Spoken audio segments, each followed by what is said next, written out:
Hi hello అండి, అందరికీ నమస్కారం అండి. ఫ్రెండ్స్, మన వీడియోలోనే టాపిక్ వచ్చేసి ఏపీలో ఈసారి సంక్రాంతికి స్కూళ్లకు కాలేజీలకు అయితే భారీగా సెలవులు అయితే రానున్నాయండి. అయితే ఇందుకు సంబంధించిన పూర్తి వివరాలు అయితే తెలుసుకుందామండి. ఎప్పుడెప్పుడు సెలవులు ఉంటాయి ఏంటి అనేది వీడియో ఎక్కడ స్కిప్ చేయకుండా చూడండి ఫ్రెండ్స్. అప్పుడే మనకి పూర్తి సమాచారం అయితే అర్థమవుతుంది. వీడియో నచ్చినట్లయితే ఒక లైక్ చేసి సబ్స్క్రైబ్ అయితే చేసుకోండి ఫ్రెండ్స్. ఇక లేట్ చేయకుండా టాపిక్లోకి అయితే వెళ్ళిపోదాము. కొత్త ఏడాది 2024లో సంక్రాంతి పండుగకు స్కూళ్ళు కాలేజీలకు భారీగానే సెలవులు రానున్నాయి. విద్యార్థి దశలో కొత్త ఏడాది ప్రారంభం నెల జనవరి అనగానే అందరికీ ముందుగా గుర్తొచ్చేవి సంక్రాంతి సెలవులే. ఈసారి ఆంధ్రప్రదేశ్లో సంక్రాంతి సెలవులు 4 నుంచి 6 రోజుల పాటు రానున్నాయి.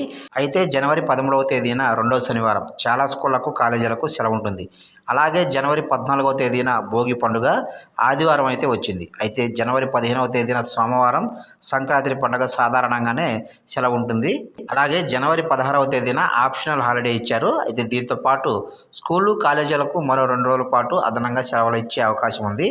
దీంతో స్కూళ్ళు కాలేజీలకు దాదాపు 6 రోజుల పాటు సెలవులు ఇచ్చే అవకాశం ఉంది.